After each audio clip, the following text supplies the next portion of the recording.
ಕಳೆದ ದಿವಸ ಅಂದರೆ ಕಳೆದ ಸೋಮವಾರ, ಮಂಗಳವಾರ, ಬುಧವಾರ ನಮಗೆ ರಾಯಚೂರು ಡಿಸ್ಟಿಕಲ್ಲಿ ಮಾನ್ವಿ ಪ್ಯಾರಿಷಲ್ಲಿ ಧ್ಯಾನಕೂಟ ಇತ್ತು. ಅಲ್ಲಿ ಧ್ಯಾನದಲ್ಲಿ ಗುರುಗಳು ಒಂದು ಪ್ರಶ್ನೆಯನ್ನು ಕೇಳಿದರು ಅಲ್ಲಿ ಬಂದಂಥ ಜನರಿಗೆ. ನೀವಿಷ್ಟು ಕಷ್ಟಪಟ್ಟು ಧ್ಯಾನಕ್ಕೆ ಬಂದಿದ್ದೀರಲ್ವ, ಯಾಕೆ ಅಂತ.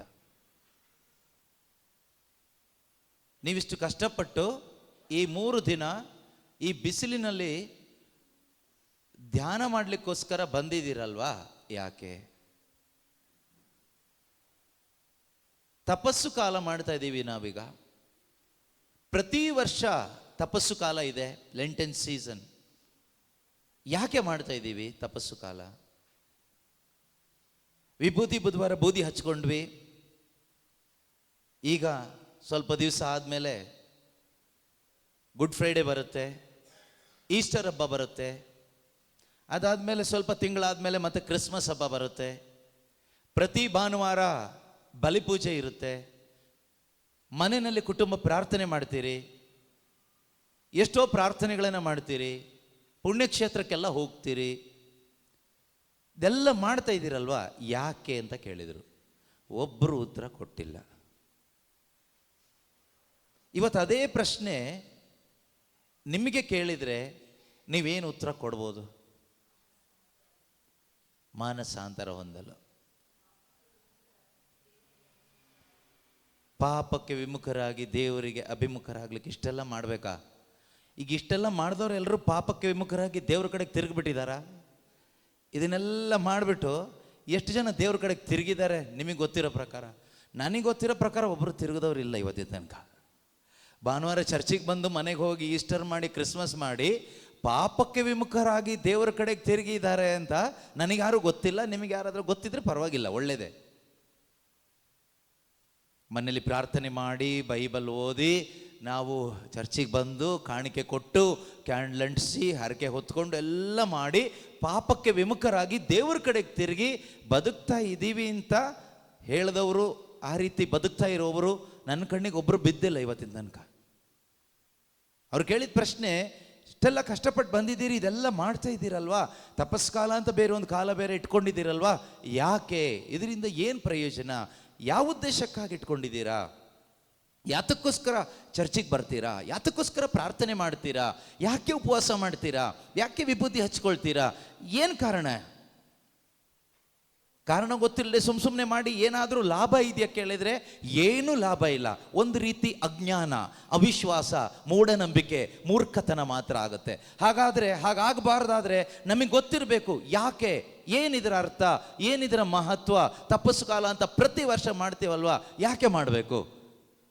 ಬಲಿಪೂಜೆಗೆ ಬರ್ತೀವಲ್ವ, ಯಾಕೆ ಬರಬೇಕು? ನಾನು ಕೇಳಿದ ಪ್ರಶ್ನೆ ಅಲ್ಲ ಇದು, ಗುರುಗಳು ಕೇಳಿದ ಪ್ರಶ್ನೆ, ಫಾದರ್ ಅವಿನಾಶ್ ಕೇಳಿದ ಪ್ರಶ್ನೆ. ಅದನ್ನು ನಿಮ್ಮ ಮುಂದೆ ನಾನು ಕೇಳ್ತಾ ಇರೋದು. ಉತ್ತರ ಅಲ್ಲಿದ್ದವ್ರು ಒಬ್ಬರು ಕೊಟ್ಟಿಲ್ಲ. ಆದರೆ ಉತ್ತರ ಇದೆಯಾ ಕೇಳಿದರೆ ಬೈಬಲ್ ಖಂಡಿತವಾಗಲೂ ಪ್ರತಿಯೊಂದು ಪ್ರಶ್ನೆಗೂ ಉತ್ತರ ಕೊಡುತ್ತೆ. ಸಂತ ಪೌಲರು ಕೊರಿಂಥದವರಿಗೆ ಬರೆದ ಮೊದಲನೇ ಪತ್ರಿಕೆ 15ನೇ ಅಧ್ಯಾಯ 19ನೇ ವಾಕ್ಯದಲ್ಲಿ ನಾವು ಓದ್ತೀವಿ. ಸಂತ ಪೌಲರು ಕೊರಿಂಥದವರಿಗೆ ಬರೆದ ಮೊದಲನೇ ಪತ್ರಿಕೆ 15ನೇ ಅಧ್ಯಾಯ 19ನೇ ವಚನ. ಕ್ರಿಸ್ತ ಯೇಸುವಿನಲ್ಲಿ ನಮಗಿರುವ ನಂಬಿಕೆ ನಿರೀಕ್ಷೆ ಕೇವಲ ಬದುಕಿಗೆ ಸೀಮಿತವಾಗಿದ್ದರೆ ಜಗತ್ತಿನಲ್ಲಿ ನಮಗಿಂತ ನಿರ್ಭಾಗ್ಯರು ಬೇರೆ ಯಾರೂ ಕೂಡ ಇಲ್ಲ ಅಂತೆ. ನೋಡಿ, ನಾವು ಹೇಳ್ಬೋದು, ನಾವು ಈ ರೀತಿ ಚರ್ಚಿಗೆ ಬರೋದ್ರಿಂದ, ಪ್ರಾರ್ಥನೆ ಮಾಡೋದ್ರಿಂದ, ವಾಕ್ಯ ಓದೋದ್ರಿಂದ, ಇದೆಲ್ಲ ಮಾಡೋದ್ರಿಂದ ನಾವು ಚೆನ್ನಾಗಿರ್ತೀವಿ, ನಮ್ಮ ಕಷ್ಟ ಎಲ್ಲ ಪರಿಹಾರ ಆಗುತ್ತೆ, ನಾವು ಅಂದ್ಕೊಂಡಿದ್ದೆಲ್ಲ ಆಗುತ್ತೆ, ಸೈತಾನನ ತೊಂದರೆ ಇಲ್ಲದೆ ಬದುಕಬಹುದು, ನೆಮ್ಮದಿಯಾಗಿ ಬದುಕಬಹುದು, ಸಾಲ ಇಲ್ಲದೆ ಬದುಕಬಹುದು, ರೋಗ ಇಲ್ಲದೆ ಬದುಕಬಹುದು, ನಾವೇನೆಲ್ಲ ಬೇಡಿಕೆ ಕೋರಿಕೆ ದೇವರ ಮುಂದೆ ಇಡ್ತೀವೋ ಅದೆಲ್ಲ ನಮಗೆ ಸಿಗುತ್ತೆ ಅನ್ನೋದಾದರೆ ಬೈಬಲ್ ಪ್ರಕಾರ ನಾವು ನಿರ್ಭಾಗ್ಯರು. ಚರ್ಚಿಗೆ ಬಂದು ತಪಸ್ಸು ಕಾಲ ಮಾಡಿ ಧ್ಯಾನಕೂಟಗಳಲ್ಲಿ ಭಾಗವಹಿಸಿ ಕುಟುಂಬ ಪ್ರಾರ್ಥನೆ ಮಾಡಿ ಬಲಿಪೂಜೆಗಳಲ್ಲಿ ಭಾಗವಹಿಸಿ ಎಲ್ಲ ಪ್ರಾರ್ಥನೆಗಳನ್ನು ಮಾಡಿ ದಾನ ಧರ್ಮ ಮಾಡಿ ಪುಣ್ಯಕ್ಷೇತ್ರಕ್ಕೆ ಹೋಗಿ ಹರಕೆ ಹೊತ್ಕೊಂಡು ಕ್ಯಾಂಡಲ್ ಅಂಟಿಸಿ ಇದೆಲ್ಲ ಮಾಡೋದ್ರಿಂದ ನಾವು ಚೆನ್ನಾಗಿ ಬದುಕ್ಬೋದು, ಚೆನ್ನಾಗಿರ್ತೀವಿ, ಕಷ್ಟ ಪರಿಹಾರ ಆಗುತ್ತೆ, ನಾವು ಅಂದ್ಕೊಂಡಿದ್ದೆಲ್ಲ ನಮಗೆ ಸಿಗುತ್ತೆ, ನಮಗೇನು ತೊಂದರೆ ಆಗೋದಿಲ್ಲ, ಈ ಪ್ರಪಂಚದಲ್ಲಿ ನಾವು ಹಾಯಾಗಿ ಬದುಕಬಹುದು ಅನ್ನೋದಾದರೆ ಅದಕ್ಕೆ ಬೈಬಲ್ ಕೊಡುವ ಉತ್ತರ, ಯೇಸು ಕೊಡುವ ಉತ್ತರ, ಇಷ್ಟಕ್ಕೆ ನೀನು ಯೇಸುವನ್ನು ನಂಬಿದ್ದಾದರೆ, ಇದೇ ನಿನ್ನ ನಿರೀಕ್ಷೆ ಆದರೆ ನಾಳೆ ಎಲ್ಲ ಒಳ್ಳೇದಾಗುತ್ತೆ, ಎಲ್ಲ ಒಳ್ಳೇದಾಗುತ್ತೆ, ಏನು ಕಷ್ಟ ಇಲ್ಲದ ಒಂದು ಜೀವನ ನಮಗಿಲ್ಲಿ ಸಿಗುತ್ತೆ. ಈ ಪ್ರಪಂಚದಲ್ಲಿ ನೆಮ್ಮದಿಯಾಗಿ ಪ್ರಪಂಚದಲ್ಲಿ ನಾವು ಕಷ್ಟ ಇಲ್ಲದೆ ಬದುಕಬಹುದು, ಏನು ರೋಗ ಇಲ್ಲದೆ ಬದುಕಬಹುದು, ಯಾರು ನಮಗೆ ತೊಂದರೆ ಕೊಡೋರು ಇರೋದಿಲ್ಲ, ಶತ್ರುಗಳು ಇರೋದಿಲ್ಲ. ಈ ರೀತಿ ಒಂದು ಸುಖಕರವಾದ, ಶರೀರಕ್ಕೂ ಮನಸ್ಸಿಗೂ ಸುಖ ಕೊಡುವ, ತೃಪ್ತಿ ಕೊಡುವ ಒಂದು ಜೀವನ ಈ ಪ್ರಪಂಚದಲ್ಲಿ ನಮಗೆ ಸಿಗುತ್ತೆ. ಆದ್ದರಿಂದ ನಾವು ಯೇಸುವನ್ನು ನಂಬಿದ್ದೀವಿ, ಇದನ್ನೆಲ್ಲ ನಾವು ಮಾಡ್ತಾ ಇದ್ದೀವಿ ಅನ್ನೋದಾದರೆ ಬೈಬಲ್ ಹೇಳುತ್ತೆ, ಅಥವಾ ಯೇಸು ಹೇಳ್ತಾರೆ, ಈ ಜಗತ್ತಿನಲ್ಲಿ ನಿಮಗಿಂತ ನಿರ್ಭಾಗ್ಯರು ಬೇರೆ ಯಾರೂ ಇಲ್ಲ. ಏನಂತ ಹೇಳುತ್ತೆ? ಭಾಗ್ಯವಂತರು ಅಂತ ಹೇಳೋದಿಲ್ಲ, ನಿರ್ಭಾಗ್ಯರು ಅಂತ ಹೇಳುತ್ತೆ.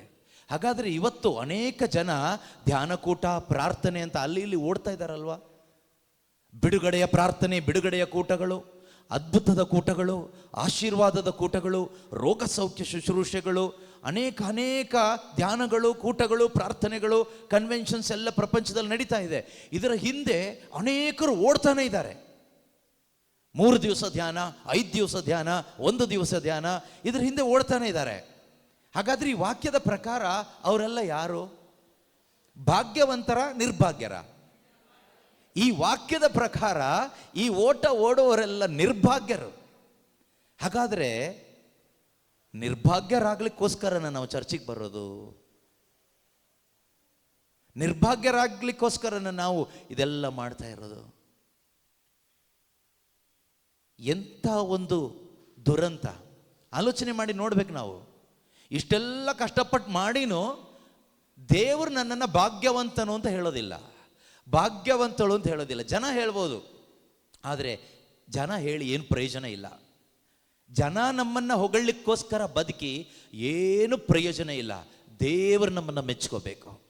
ದೇವರು ಮೆಚ್ಚಿಕೊಳ್ಳಿಕ್ಕಲ್ಲದೆ ಈ ಪ್ರಪಂಚದಲ್ಲಿ ನಾವು ಬದುಕೋದ್ರಿಂದ ಏನಾದರೂ ಲಾಭ ಇದೆಯಾ ಕೇಳಿದರೆ ಏನೂ ಲಾಭ ನಮ್ಮ ಆತ್ಮಕ್ಕಿಲ್ಲ.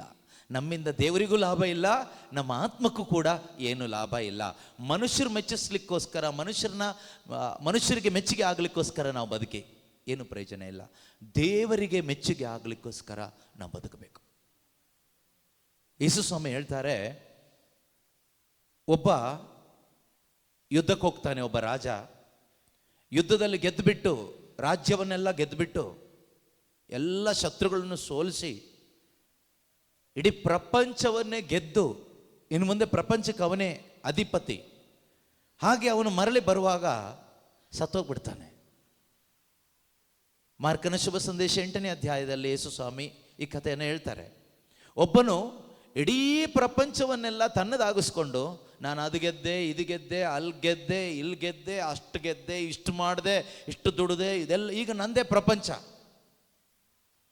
ಕೆಲವರು ಹೇಳ್ತಾರಲ್ವಾ, ನಮ್ಮದು ಇದು ಸೈಟು, ಅದು ಸೈಟು, ಇಷ್ಟು ಜಮೀನು, ಅಷ್ಟು ಆಸ್ತಿ ಇದೆ, ಇಷ್ಟು ಆಸ್ತಿ ಇದೆ, ಅದು ಇದು ಎಲ್ಲ ನಮ್ಮದು ಅಂತ ಹೇಳ್ತೀರಲ್ವಾ? ಅದೇ ರೀತಿಯಲ್ಲಿ ಇಲ್ಲಿ ಒಬ್ಬ ಹೇಳ್ತಾನೆ, ಇಡೀ ಪ್ರಪಂಚವನ್ನೇ ನಾನು ಗೆದ್ಕೊಂಡ್ಬಿಟ್ಟೆ, ಎಲ್ಲ ನಂದೇ ಈಗ ಅಂತ ಹೇಳ್ತಾನೆ. ಯೇಸು ಏನು ಹೇಳ್ತಾರೆ ಅಂದರೆ 8ನೇ ಅಧ್ಯಾಯ 36ನೇ ವಚನದಲ್ಲಿ ಮಾರ್ಕನು ಬರೆದ ಶುಭ ಸಂದೇಶದಲ್ಲಿ ಹೇಳ್ತಾರೆ, ಒಬ್ಬನು ಪ್ರಪಂಚವನ್ನೆಲ್ಲ ಗೆದ್ದು ನಾವು ಗೆಲ್ಲಕ್ಕೋಸ್ಕರ ಹೋರಾಟ ಮಾಡ್ತೀವಿ ಅಲ್ವಾ?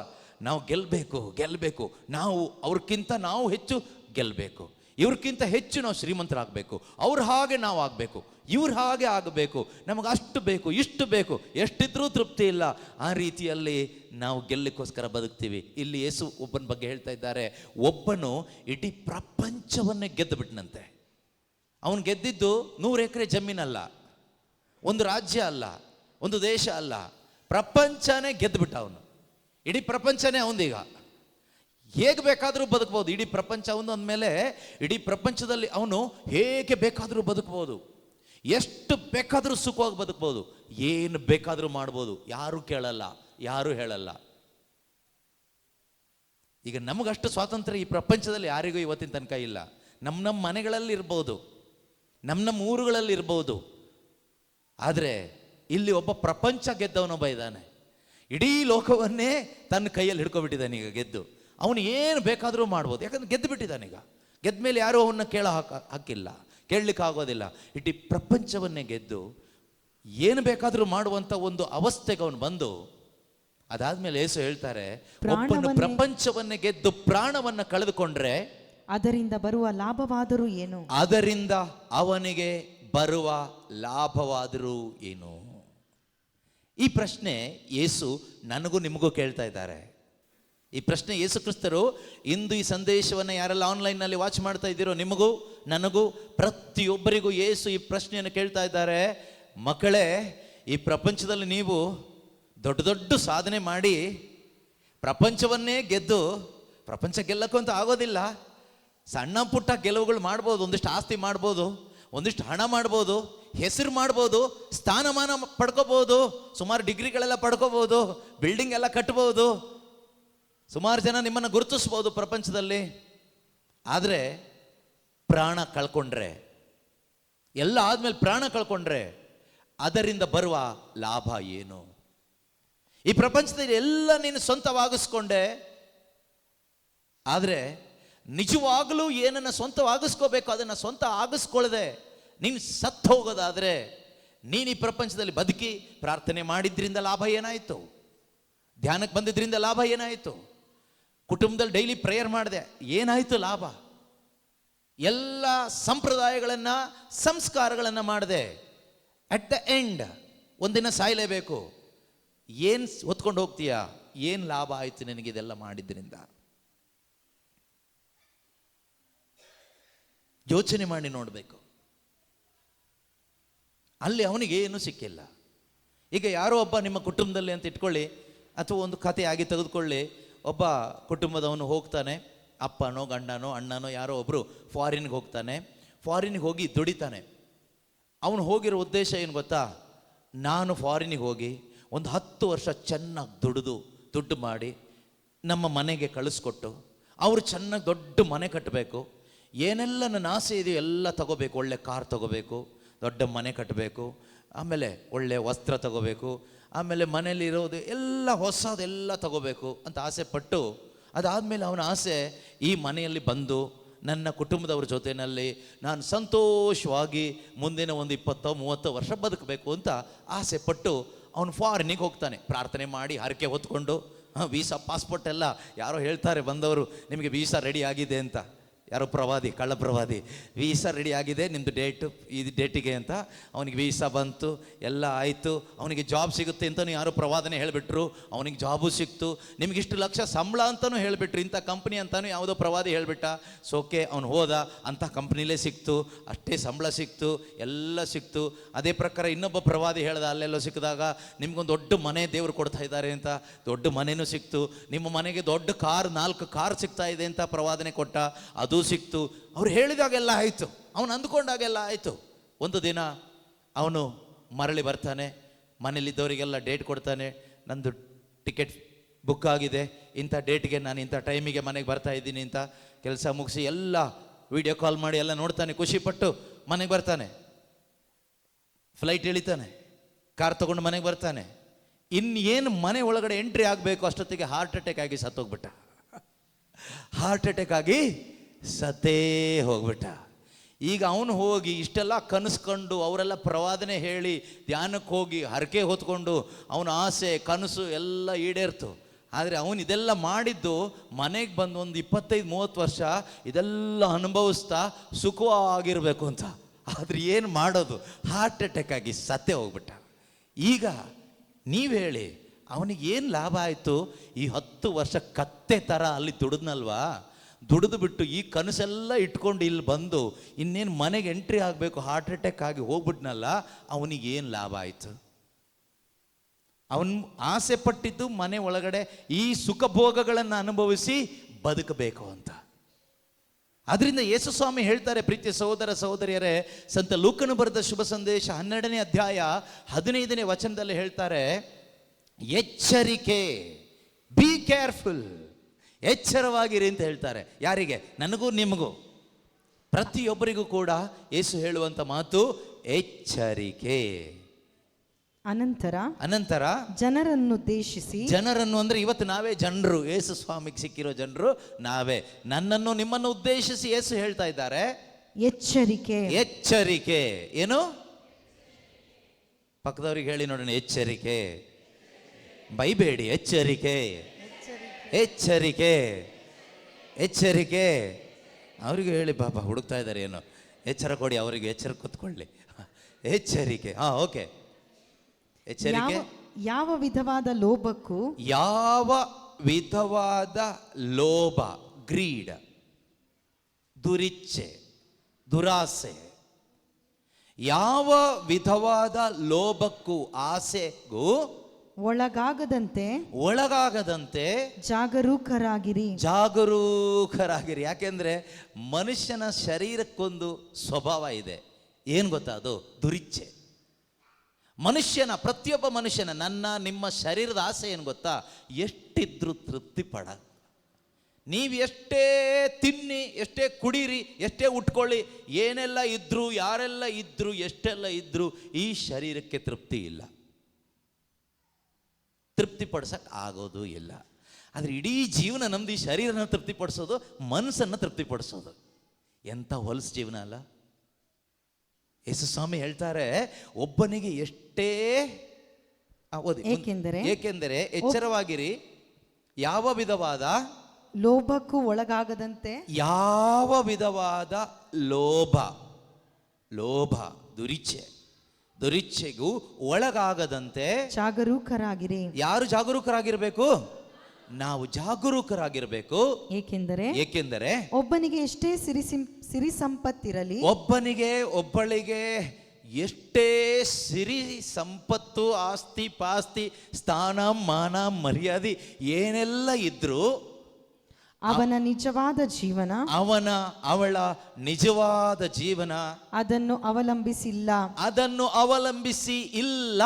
ಇದು ಹೇಳ್ತಾ ಇರೋದು ಮನುಷ್ಯ ಅಲ್ಲ, ಇದು ಹೇಳ್ತಾ ಇರೋದು ಯಾವುದೋ ಸ್ಕೂಲ್ ಟೀಚರ್ ಅಲ್ಲ, ಹೆಡ್ ಮಾಸ್ಟರ್ ಅಲ್ಲ, ಇದು ಹೇಳ್ತಾ ಇರೋದು ಪ್ಯಾರಿಶ್ ಪ್ರೀಸ್ಟ್ ಅಲ್ಲ, ಇದು ಹೇಳ್ತಾ ಇರೋದು ಪ್ರವಾದಿ ಅಲ್ಲ, ಇದು ಹೇಳ್ತಾ ಇರೋದು ಜನ್ಮ ಕೊಟ್ಟ ಅಪ್ಪ ಅಮ್ಮ ಅಲ್ಲ, ಇದು ಹೇಳ್ತಾ ಇರೋದು ಫ್ರೆಂಡ್ಸ್ ಅಲ್ಲ, ರಿಲೇಟಿವ್ಸ್ ಅಲ್ಲ.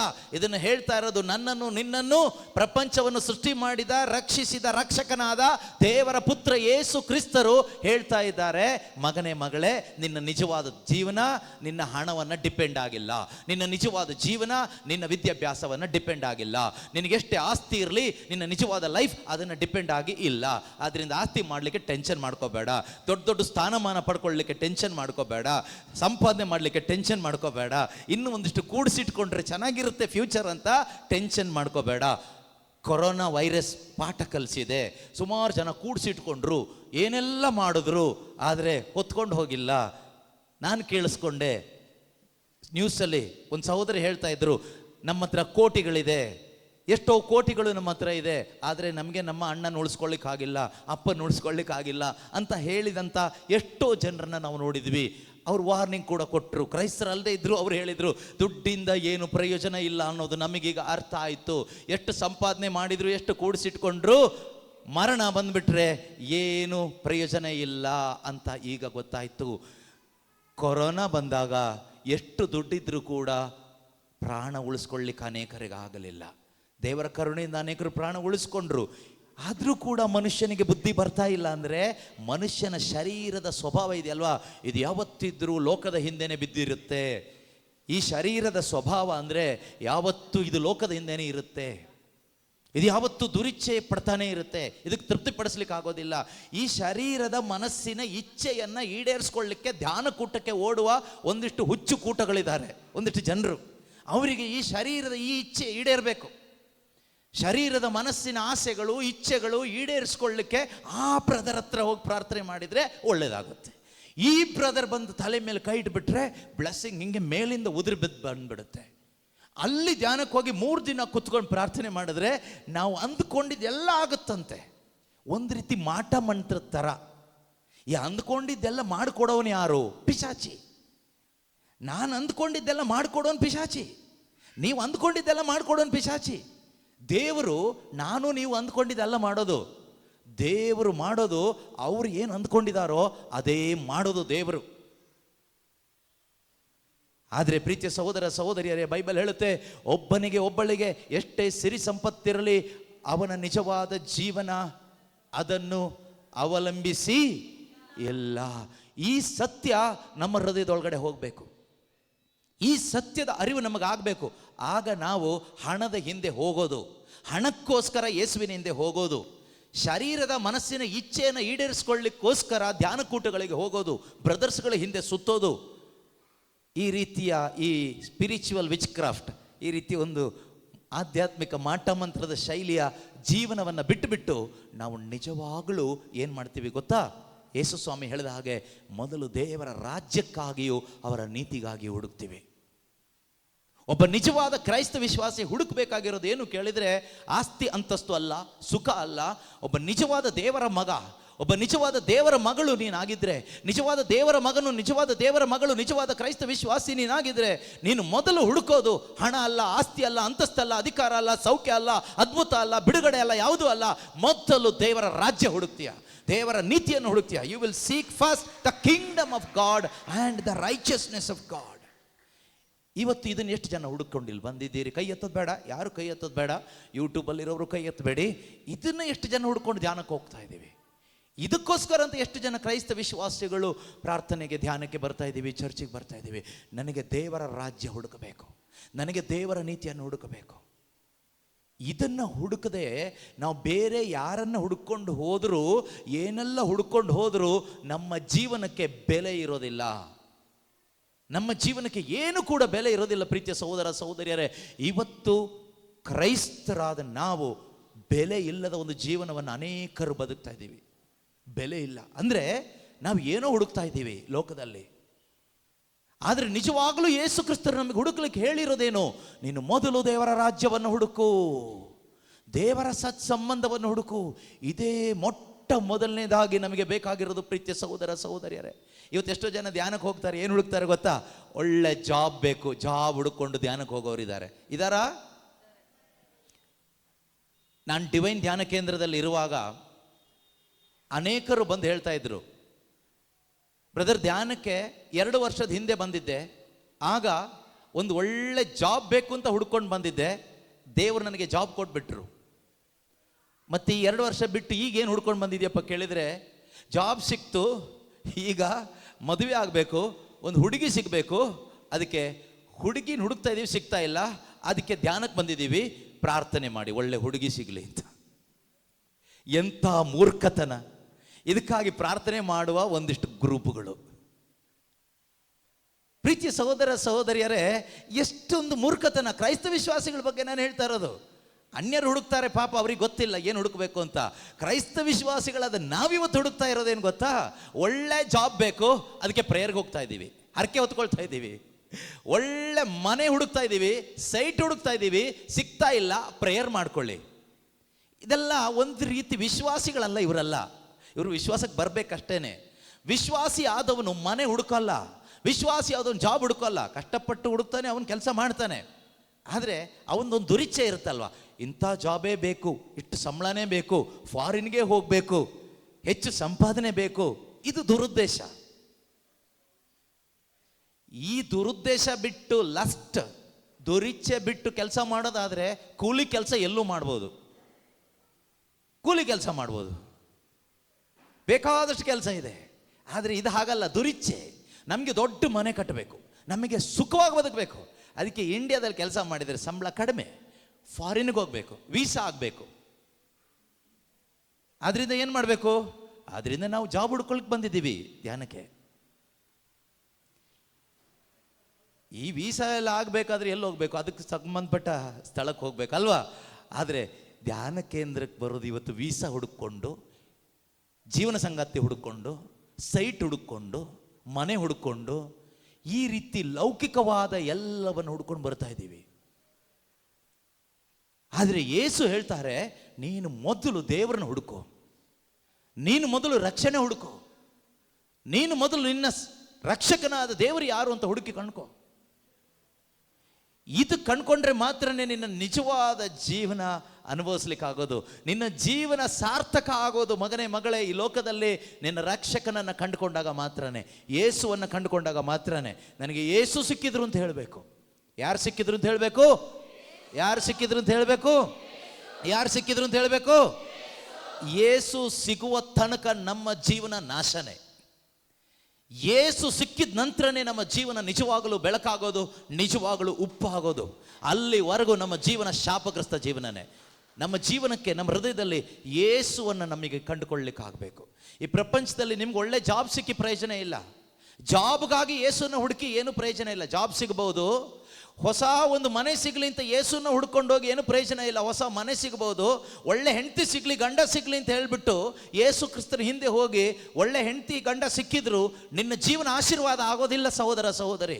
ನಿನ್ನ ಜೀವನ ಉಪ್ಪಾಗಿ ಬೆಳಕಾಗಿ ಈ ಲೋಕದಲ್ಲಿ ದೇವರ ಮಹಿಮೆಯನ್ನು ಬೆಳಗಿಸೋದಿಲ್ಲ.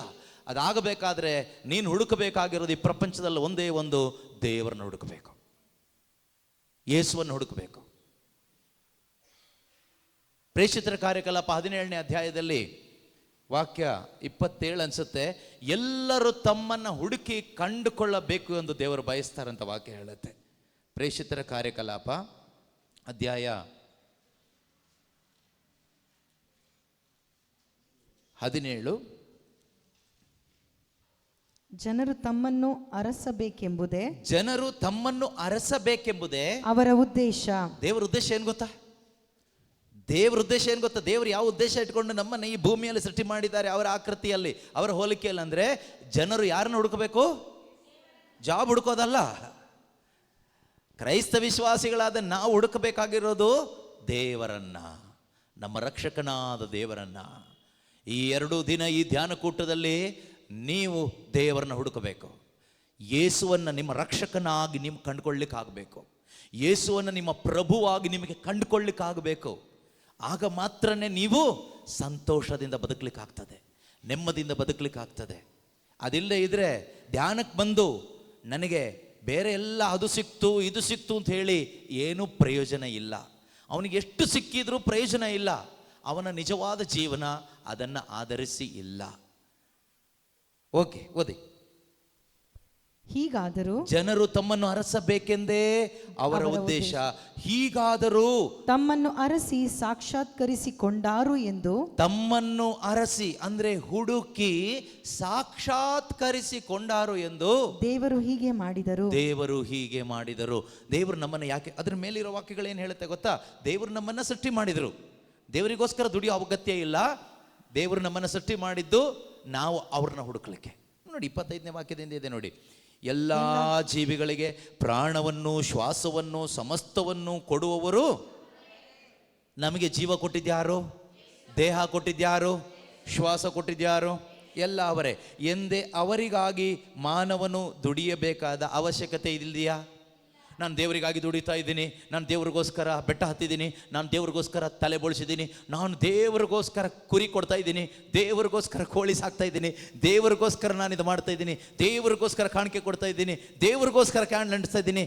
ದೇವರಿಗೆ ಏನಾದರೂ ಕ್ಯಾಂಡ್ಲ್ ಕೊರತೆ ಇದೆಯಾ? ದೇವರಿಗೆ ನಾವು ಕೊಡುವ ಕ್ಯಾಂಡ್ಲು, ಕುರಿ, ಕೋಳಿ, ಕೂದಲು ಎಲ್ಲ ಬೇಕಾ? ಇದು ಯಾರೋ ತಿನ್ಕೊಂಡು ಅವ್ರು ಮಜವಾಗಿರ್ತಾರೆ ಅಷ್ಟೇ. ದೇವರಿಗೆ ಇದು ಯಾವುದು ಬೇಕಾಗಿಲ್ಲ ಪ್ರೀತಿಯ ಸಹೋದರ ಸಹೋದರಿಯರೇ. ಆದರೂ ನಾವಿವತ್ತು ಮೂಢತನದಲ್ಲಿ ದೇವರಿಗೋಸ್ಕರ ಇದು ಮಾಡ್ತಾ ಇದ್ದೀವಿ, ದೇವರಿಗೆ ಅದು ಕೊಡ್ತಾ ಇದ್ದೀವಿ. ಇಡೀ ಪ್ರಪಂಚ ಸೃಷ್ಟಿ ಮಾಡಿದ ದೇವರು, ಈ ಪ್ರಪಂಚದಲ್ಲಿರೋ ಪ್ರತಿ ಒಂದನ್ನು ಸೃಷ್ಟಿ ಮಾಡಿರೋ ದೇವರು. ಬೈಬಲ್ ಹೇಳುತ್ತೆ ಅವರಿಗೇನು ಕಡಿಮೆ ಇಲ್ಲ.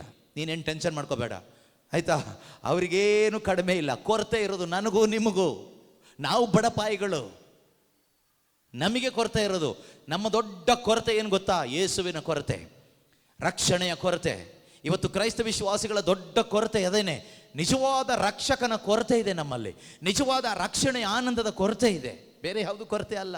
ದುಡ್ಡಿನ ಕೊರತೆ ಏನಿಲ್ಲ, ಊಟ ಬಟ್ಟೆಗೇನು ಕೊರತೆ ಇಲ್ಲ.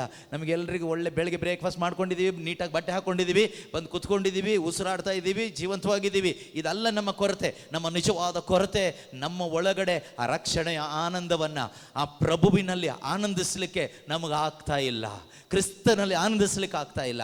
ಅದೇ ನಮ್ಮ ದೊಡ್ಡ ಕೊರತೆ. ನಾವು ಯಾಕೆ ಬದುಕಿದ್ದೀವಿ ಅಂತ ನಮಗೆ ಅರ್ಥ ಆಗ್ತಾ ಇಲ್ಲ. ಟೆನ್ಷನ್ ಹಿಡಿದ ಜೀವನ, ಭಯ ತುಂಬಿದ ಜೀವನ, ಅನೇಕ ದುರಿಚ್ಛೆಗಳು ತುಂಬಿದ ಜೀವನ. ನಮ್ಮ ದೊಡ್ಡ ಕೊರತೆ ಯೇಸುವಿನ ಕೊರತೆ. ಈ ಕೊರತೆಯನ್ನು ದೇವರು ನೀಗಿಸಿದ್ರು. ನೀಗಿಸ್ಲಿಕ್ಕೋಸ್ಕರನೇ ಯೇಸುನ ನಮಗೋಸ್ಕರ ಕಳಿಸ್ಕೊಟ್ಟಿದ್ದು. ಆದರೆ ಯೇಸು ಬೇಡ ಯಾರಿಗೂ, ಎಲ್ಲ ಯೇಸು ಕೈಯಲ್ಲಿರೋ ಆಶೀರ್ವಾದ ಬೇಕು, ಯೇಸು ಕೈಯಲ್ಲಿರುವ ರೊಟ್ಟಿ ಬೇಕು, ಯೇಸು ಕೈಯಲ್ಲಿರುವ ಮೀನು ಬೇಕು, ಯೇಸು ಕೈಯಲ್ಲಿರುವ ರೋಗ ಸೌಖ್ಯ ಬೇಕು, ಯೇಸು ಕೈಯಲ್ಲಿರುವ ಬಿಡುಗಡೆ ಬೇಕು, ಯೇಸು ಕೈಯಲ್ಲಿರುವ ಎಲ್ಲ ಭೌತಿಕವಾದ ಅಳಿದು ಹೋಗುವ ಆಶೀರ್ವಾದಗಳು ಬೇಕು. ಆದರೆ ಯೇಸು ಬೇಡ. ಇವತ್ತು ನೀವು ನಿಜವಾಗಲೂ ವಿಶ್ವಾಸಿಗಳಾದರೆ ಯೇಸುಗೆ ಹೇಳ್ತೀರಿ, ಯೇಸುವೆ ನಿನ್ನ ಕೈಯಲ್ಲಿರೋ ಆಶೀರ್ವಾದ ನನಗೆ ಬೇಡ, ನೀನು ಸಾಕು ನನಗೆ, ಯೇಸು ಸಾಕು ನನಗೆ, ಯೇಸು ಸಾಕು ನನಗೆ, ಯೇಸು ಸಾಕು, ಯೇಸು ಸಾಕು, ಯೇಸು ಸಾಕು ನನಗೆ. ಈ ರೀತಿಯಾಗಿ ಯೇಸುವೆ ನನಗೆ ನೀನು ಏನು ಕೊಡದಿದ್ರು ಪರವಾಗಿಲ್ಲ, ಇರೋದು ಬೇಕಾದರೆ ಪೂರ್ತಿ ತಗೊಂಡ್ರೂ ಪರವಾಗಿಲ್ಲ, ನನಗೆ ನೀನು ಸಾಕು. ಈ ಒಂದು ವಿಶ್ವಾಸಕ್ಕೆ ನೀನು ಬಂದರೆ ನಿನ್ನ ಜೀವನ 100% ಫಸ್ಟ್ ಕ್ಲಾಸ್ ಪಾಸ್. ಈ ವಿಶ್ವಾಸಕ್ಕೆ ನಾವು ಬರಬೇಕು, ಬೇರೆ ಯಾವುದು ಬೇಕಾಗಿಲ್ಲ ನಮಗೆ. ಯಾವುದು ಬೇಕು? ಯಾವುದು ಸಾಕು? ಏನು ಬೇಕು? ಏನು ಬೇಕು? ಯೇಸು ಸ್ವಾಮಿ ಹಿಂದೆ ಇಬ್ಬರು ಬಂದರು, ಯೋವಾನನ ಶಿಷ್ಯರು ಇಬ್ಬರು ಬಂದರು. ಯೇಸು ಅವ್ರನ್ನ ತಿರುಗಿ ನೋಡಿ ಕೇಳ್ತಾರೆ, ನಿಮಗೇನು ಬೇಕು? ನಿಮಗೆ ಏನು ಬೇಕು ಅಂತ ಕೇಳಿದ್ರು. ಅವ್ರು ಕೇಳ್ತಾರೆ, ರಬ್ಬಿ ನೀವು ವಾಸ ಮಾಡೋದೆಲ್ಲಿ ಅಂತ. ಯೇಸು ಹೇಳ್ತಾರೆ, ಬಂದು ನೋಡಿ ಅಂತ. ಒಂದೇ ಒಂದು ನೈಟ್ ಯೇಸು ಜೊತೆಗೆ ಅವರು ಇದ್ದಿದ್ದು. ವಾಪಸ್ ಹೋದ್ಮೇಲೆ ಅವ್ರು ಏನು ಹೇಳಿದ್ರು ಗೊತ್ತಾ? ನಮಗೆ ಯೇಸು ಸಿಕ್ಕಿದ್ದಾರೆ. We have found the Messiah. ನಮಗೆ ಮೆಸ್ಸಾಯ ಸಿಕ್ಕಿದ್ದಾರೆ, ನಮಗೆ ರಕ್ಷಕ ಸಿಕ್ಕಿದ್ದಾರೆ. ಸಿಕ್ಕಿದ ರಕ್ಷಕನನ್ನು ಅವ್ರು ಏನು ಮಾಡಿದ್ರು ಗೊತ್ತಾ? ಮುಂದೊಂದು ದಿನ ಇಡೀ ಜಗತ್ತಿಗೆ ಸಾರಿದ್ರು. ಪ್ರೀತಿಯ ಸಹೋದರ ಸಹೋದರಿಯರೇ, ನಿನಗೆ ಯೇಸು ಸಿಕ್ಕಿದ್ರೆ ನೀನೇನು ಮಾಡ್ತೀಯಾ? ಅದನ್ನೇ ಮಾಡ್ತೀಯಾ. ನೀನು ಯೇಸು ಸಿಕ್ಕಿದ್ರೆ ಸುಮ್ಮನೆ ಇಟ್ಕೊಳ್ಳೋದಿಲ್ಲ. ಯೇಸು ನಿನಗೆ ನಿಜವಾದ ಜೀಸಸ್ ಸಿಕ್ಕಿದ್ರೆ ಆ ನಿಜವಾದ ಈ ಜೀಸಸ್ನ ಲೋಕಕ್ಕೆ ಕೊಡ್ಲಿಕ್ಕಾಗಿ ಓಡ್ತೀಯ ನೀನು. ನಿಮ್ಮಲ್ಲಿ ಎಷ್ಟು ಜನ ಓಡ್ತಾ ಇದ್ದೀರಿ? ನಿಮಗೆ ಯೇಸು ಸಿಕ್ಕಿದ್ರೆ ಸುಮ್ಮನೆ ಇರೋಕ್ಕಾಗಲ್ಲ. ಯೇಸು ಸಿಕ್ಕಿದ ಮೇಲೆ ಆ ಶಿಷ್ಯರು ಏನು ಮಾಡಿದ್ರು ಗೊತ್ತಾ? ಯೇಸುವನ್ನು ಕೊಡಲಿಕ್ಕೋಸ್ಕರ, ಶುಭ ಸಂದೇಶವನ್ನು ಸಾರಲಿಕ್ಕೋಸ್ಕರ ಮನೆ ಬಿಟ್ಟರು, ಎಲ್ಲವನ್ನ ಬಿಟ್ಟರು, ಊರು ಬಿಟ್ಟರು, ತಮ್ಮ ಪ್ರಾಣವನ್ನು ಬಿಟ್ಟರು. ಯಾಕೆ ಅಂದರೆ ಅವರಿಗೆ ಗ್ಯಾರಂಟಿ ಇತ್ತು, ನಮಗೆ ನಿತ್ಯ ಜೀವ ಇದೆ. We have eternal life. ನಮಗೆ ನಿತ್ಯ ಜೀವ ಇದೆ. ಒಬ್ಬ ಕ್ರೈಸ್ತ ವಿಶ್ವಾಸಿಗೆ ಈ ಗ್ಯಾರಂಟಿ ಇಲ್ಲದೆ ಇದ್ದರೆ ನೀನು ಬದುಕೋದೇ ವೇಸ್ಟ್. ನೀನು ಚರ್ಚಿಗೆ ಬರೋದು ವೇಸ್ಟ್, ನೀನು ಬಲಿಪೂಜೆಗೆ ಬರೋದು ವೇಸ್ಟ್, ನೀನು ಬೈಬಲ್ ಓದೋದು ವೇಸ್ಟ್, ಧ್ಯಾನಕ್ಕೆ ಬರೋದು ವೇಸ್ಟ್, ಎಲ್ಲ ಸಂಪ್ರದಾಯಗಳು ಸಂಸ್ಕಾರಗಳು ವೇಸ್ಟ್. ನಿನಗೆ ಈ ಗ್ಯಾರಂಟಿ ಇಲ್ಲದೆ ಇದ್ದರೆ, ಯಾವ ಗ್ಯಾರಂಟಿ? ನನಗೆ ನಿತ್ಯ ಜೀವ ಇದೆ, ನಾನು ಬದುಕುತ್ತಿರುವುದು ನಿತ್ಯ ಜೀವಕ್ಕೋಸ್ಕರ, ಅಮರ ಜೀವಕ್ಕೋಸ್ಕರ, ಶಾಶ್ವತವಾದ ಜೀವನಕ್ಕೋಸ್ಕರ. ಈ ಉತ್ತರ ಫಾದರ್ ಅಲ್ಲಿ ಕೊಟ್ಟರು. ನಿತ್ಯ ಜೀವದ ನಿರೀಕ್ಷೆ ನಿಮಗಿಲ್ಲದೆ ಇದ್ದರೆ ನೀವು ತಪಸ್ಕಾಲ ಮಾಡಿ ಪ್ರಯೋಜನ ಇಲ್ಲ, ನೀವು ಚರ್ಚಿಗೆ ಬಂದು ಪ್ರಯೋಜನ ಇಲ್ಲ, ನೀವು ಬಲಿಪೂಜೆಗೆ ಬಂದು ಪ್ರಯೋಜನ ಇಲ್ಲ, ಕಮ್ಯುನಿಯನ್ ತಗೊಂಡು ಪ್ರಯೋಜನ ಇಲ್ಲ, ಬೈಬಲ್ ಓದಿ ಪ್ರಯೋಜನ ಇಲ್ಲ, ಧ್ಯಾನಕ್ಕೆ ಬಂದು ಪ್ರಯೋಜನ ಇಲ್ಲ. ನಿಮಗೆ ನಿತ್ಯ ಜೀವದ ನಿರೀಕ್ಷೆ ಇಲ್ಲದೆ ಇದ್ದರೆ ಮತ್ತೆ ಯಾಕಿದೆಲ್ಲ ಮಾಡ್ಬೇಕು ನಾವು? ಈ ನಿತ್ಯತೆಗೋಸ್ಕರ, ಅಮರ ಜೀವಕ್ಕೋಸ್ಕರ, ಸ್ವರ್ಗ ರಾಜ್ಯದ ನಿರೀಕ್ಷೆ ನಮಗಿದೆ. We have the hope of eternal life. We have the hope of glory. ಆ ಮಹಿಮೆಯ, ಆ ನಿತ್ಯ ಜೀವದ, ಅಮರ ಜೀವದ ಒಂದು ಭರವಸೆ ನಮ್ಮ ಹೃದಯದ ಒಳಗಡೆ ಇಲ್ಲದೆ ಇದ್ದರೆ, ಆ ಆಸೆ ಇಲ್ಲದೆ ಇದ್ದರೆ ನಾವಿಲ್ಲಿ ಬಂದಿದ್ದೆಲ್ಲ ವೇಸ್ಟೇ. ನೀವು ಎಲ್ಲೇ ಧ್ಯಾನಕ್ಕೆ ಹೋದ್ರೂ ವೇಸ್ಟೇ. ನಿಮಗೆ ಶರೀರಕ್ಕೆ ಬೇಕಾಗಿರೋ ಸ್ವಲ್ಪ ಸುಖ ಸಿಗಬಹುದು, ಅದು ಇದೆಲ್ಲ ಸಿಗಬಹುದು, ಇದನ್ನೆಲ್ಲ ಪಡ್ಕೋಬಹುದು, ಆದರೆ ಏನು ಪ್ರಯೋಜನ ಇಲ್ಲ. ಅದಕ್ಕೆ ಹೇಳಿದ್ದು, ಫಸ್ಟ್ ಓದಿದ ವಾಕ್ಯ ಏನು ಓದಿದ್ರಿ? ಯೇಸು ಕ್ರಿಸ್ತನಲ್ಲಿ ನಮಗಿರುವ ನಂಬಿಕೆ ಅಥವಾ ನಿರೀಕ್ಷೆ ಕೇವಲ ಈ ಪ್ರಪಂಚದಲ್ಲಿ ಸೀಮಿತವಾಗಿದ್ದರೆ ಜಗತ್ತಿನಲ್ಲಿ ನಮಗಿಂತ ಇವತ್ತು 90% ನಿರ್ಭಾಗ್ಯ ಕ್ರೈಸ್ತರೇ ಇರೋದು ಪ್ರಪಂಚದಲ್ಲಿ. ಯೇಸು ನಂಬಿದ್ದೀವಿ, ಹರಕೆ ಹೊತ್ಕೊಂಡಿದ್ದೀವಿ, ಮನೆ ಸಿಗುತ್ತೆ. ಯೇಸು ನಂಬಿದ್ದೀವಿ, ಪ್ರಾರ್ಥನೆ ಮಾಡ್ತಾ ಇದ್ದೀವಿ, ಧ್ಯಾನಕ್ಕೆ ಹೋಗ್ತಾ ಇದ್ದೀವಿ, ಮದುವೆ ಆಗುತ್ತೆ. ಯೇಸು ನಂಬಿದ್ದೀವಿ, ಪ್ರಾರ್ಥಿಸ್ತಾ ಇದ್ದೀವಿ, ನೀವು ಪ್ರಾರ್ಥನೆ ಮಾಡಿ ಹರಕೆ ಹೊತ್ಕೊಂಡಿದ್ದೀವಿ, 3 ಕಡೆ ಹರಕೆ ಆಗಿದೆ, ಇನ್ನು 3 ಕಡೆ ಉಳಿದಿದೆ, ಮುಂದಿನ ವರ್ಷದಲ್ಲೆಲ್ಲ ಹರಕೆ ಮುಗಿಸ್ಬಿಡ್ತೀವಿ, ನಮಗೆ ಮಗು ಆಗುತ್ತೆ. ನಿರ್ಭಾಗ್ಯರು, ನಿರ್ಭಾಗ್ಯರು, ನಿರ್ಭಾಗ್ಯರು. ವಾಕ್ಯ ಹೇಳುತ್ತೆ ನಿರ್ಭಾಗ್ಯರು. ಕ್ರಿಸ್ತ ಯೇಸುವಿನಲ್ಲಿ ನಿಮಗಿರುವ ನಂಬಿಕೆ, ನಿಮಗಿರುವ ನಿರೀಕ್ಷೆ ಕೇವಲ ಈ ಭೂಮಿಯಲ್ಲಿ ಲೌಕಿಕವಾದ ಆಶೀರ್ವಾದಕ್ಕೋಸ್ಕರ ಮಾತ್ರ ಸೀಮಿತವಾಗಿದ್ದರೆ ಈ ಜಗತ್ತಿನಲ್ಲಿ ನಿಮಗಿಂತ ನಿರ್ಭಾಗ್ಯರು ಬೇರೆ ಯಾರೂ ಇಲ್ಲ. ಹಾಗಾದರೆ ದೇವರು ನಮ್ಮನ್ನು ಈ ಭೂಮಿಯಲ್ಲಿ ಇಟ್ಟಿರೋದು ಯಾಕೆ? ಸೃಷ್ಟಿ ಮಾಡಿದ್ದು ಯಾಕೆ? ಯಾಕೆ ಅಂದರೆ ನಾವು ಅವ್ರನ್ನ ಹುಡುಕಬೇಕು. ಯಾರನ್ನ ಹುಡುಕಬೇಕು ನೋಡಿ. ಒಂದೇ ಮೂಲದಿಂದ ಅವರು ಎಲ್ಲ ಜನಾಂಗಗಳನ್ನು ಸೃಷ್ಟಿಸಿ ಭೂಮಂಡಲದಲ್ಲೆಲ್ಲ ಜೀವಿಸುವಂತೆ ಮಾಡಿದ್ದಾರೆ. Acts of the apostles 17, ಪ್ರೇಷಿತರ ಕಾರ್ಯಕಲಾಪ 17:26. ಆಯಾ ಜನಾಂಗದ ಕಾಲಾವಧಿಯನ್ನು ಅವರವರ ನೆಲೆಯ ಎಲ್ಲೆ ಮೇರೆಗಳನ್ನು ಮುಂಚಿತವಾಗಿ ಅವರೇ ನಿರ್ಧರಿಸಿದ್ದಾರೆ. ಯಾಕೆ ಇಷ್ಟೆಲ್ಲ ಯಾಕೆ ದೇವರು ಮಾಡಿದರು ಅಂದರೆ, ಜನರು ತಮ್ಮನ್ನು ಅರಸಬೇಕೆಂಬುದೇ ಅವರ ಉದ್ದೇಶ. ಹೀಗಾದರೂ ತಮ್ಮನ್ನು ಅರಸಿ ಸಾಕ್ಷಾತ್ಕರಿಸಿಕೊಂಡಾರು ಎಂದು ದೇವರು ಹೀಗೆ ಮಾಡಿದರು. Price the lord, hallelujah. ಇದು ದೇವರ ಉದ್ದೇಶ. ಇದಕ್ಕಾಗಿಯೇ ದೇವರು ಹೀಗೆ ಮಾಡಿದ್ದು. ಆದ್ದರಿಂದ ಪ್ರೀತಿಯ ಸಹೋದರ ಸಹೋದರಿಯರೇ, ಇಂದಿನಿಂದ ಈ ಸತ್ಯ ನಿಮಗೆ ಅರ್ಥ ಆದರೆ ನಿಮ್ಮ ಹೃದಯದಲ್ಲಿ ನೀವು ಮಾಡೋ ಪ್ರಾರ್ಥನೆ ಏನಾಗಿರ್ತದೆ ಅಂದರೆ, ಲೂಕನ ಬರೆದ ಶುಭ ಸಂದೇಶ 22ನೇ ಅಧ್ಯಾಯದ 42ನೇ ವಾಕ್ಯದಲ್ಲಿ ಒಂದು ಮಾತಿದೆ. ಅದೇ ನಿಮ್ಮ ಜೀವಮಾನವೆಲ್ಲ ಅದನ್ನೇ ನೀವು ಪ್ರಾರ್ಥಿಸ್ತೀರಿ, ಬೇರೆ ಏನು ಮಾಡೋದಿಲ್ಲ. ಅದರಲ್ಲಿ ಇಷ್ಟೇ, ಆ ಕೊನೆಯ ಒಂದು ಸೆಂಟೆನ್ಸ್ ಇದೆ, not my will but your will be done. ನನ್ನ ಇಚ್ಛೆ ಅಲ್ಲ ಅಪ್ಪ, ನಿಮ್ಮ ಚಿತ್ತವೇ ನೆರವೇರಲಿ. ಹೇಳಿ ನೋಡೋಣ. ದೇವರೇ, ನನ್ನ ಇಚ್ಛೆ ಬೇಡ, ನನ್ನ ಇಚ್ಛೆ ಬೇಡ, ನಿಮ್ಮ ಇಚ್ಛೆ ನೆರವೇರಲಿ. Price the lord. ಇದು ನಮ್ಮ ಪ್ರಾರ್ಥನೆ ಆಗ್ತದೆ. ಯಾವಾಗ ಅಂದರೆ, ಈ ಸತ್ಯ ನಮಗೆ ಅರ್ಥ ಆದರೆ. ದೇವರು ನನ್ನನ್ನು ಸೃಷ್ಟಿ ಮಾಡಿದ್ದು ಏನೇನೋ ಹುಡುಕ್ಲಿಕ್ಕಲ್ಲ, ಯಾರನ್ನು ಹುಡುಕ್ಲಿಕ್ಕಲ್ಲ, ಎಲ್ಲೆಲ್ಲ ಹೋಗ್ಲಿಕ್ಕಲ್ಲ, ಅವರನ್ನು ಹುಡುಕಿ ಕಂಡುಕೊಂಡು ಅವರ ಜೊತೆಯಲ್ಲಿ ಜೀವಿಸಲಿಕ್ಕೆ ಅವರು ನನ್ನನ್ನು ಈ ಪ್ರಪಂಚದಲ್ಲಿ ಸೃಷ್ಟಿಸಿ ಇಲ್ಲಿ ಇರಿಸಿರೋದು. Price the lord. ಅದರಿಂದ ಇದು ನಮಗೆ ಅರ್ಥ ಆದರೆ, ಇವತ್ತಿಂದ ನಮ್ಮ ಹೃದಯದ ಪ್ರಾರ್ಥನೆ ಮಾತ್ರ ಅಲ್ಲ, ನಮ್ಮ ಮನಸ್ಸಿನ ಆಸೆ. ಪ್ರಾರ್ಥನೆ ಅಂದರೆ ಬಾಯಲ್ಲಿ ಹೇಳೋದಾಯ್ತು. ನಮ್ಮ ಮನಸ್ಸಿನ ಆಸೆ ಏನಾಗುತ್ತೆ ಗೊತ್ತಾ? ಅಪ್ಪ, ನನ್ನ ಇಚ್ಛೆ ಬೇಡಪ್ಪ, ನಿಮ್ಮಿಚ್ಛೆ ಆಗಲಿ. ಮಾತೆ ಮರಿಯಳು ಪ್ರಾರ್ಥಿಸಿದ ಹಾಗೆ. ಮಾತೆ ಮರಿಯಮ್ಮನವ್ರು ಹೇಳ್ತಾರಲ್ವಾ, ನಿಮ್ಮ ಇಚ್ಛೆಯಂತೆ ಆಗ್ಬಿಡ್ಲಪ್ಪ. ಕಷ್ಟ ಆದರೂ ಪರವಾಗಿಲ್ಲ, ಜನ ಏನು ಮಾತಾಡ್ಕೊಂಡ್ರು ಪರವಾಗಿಲ್ಲ. ಜನ ಮಾತಾಡ್ಕೋಬೋದು 108. ವಿವಾಹ ಆಗದೆ ಎಂಗೇಜ್ಮೆಂಟ್ ಆಗಿರೋ ಹುಡುಗಿ ವಿವಾಹಕ್ಕಿಂತ ಮುಂಚಿತವಾಗಿ ಪ್ರೆಗ್ನೆಂಟ್ ಆದರೆ ಜನ ಏನು ಮಾತಾಡ್ಕೋಬೋದು, ಕುಟುಂಬದವ್ರು ಏನು ಮಾತಾಡ್ಕೋಬೋದು, ಹೋಗಲಿ ಮದುವೆ ಆಗುವಂತಹ ಹುಡುಗ ಏನು ಮಾತಾಡ್ಬೋದು.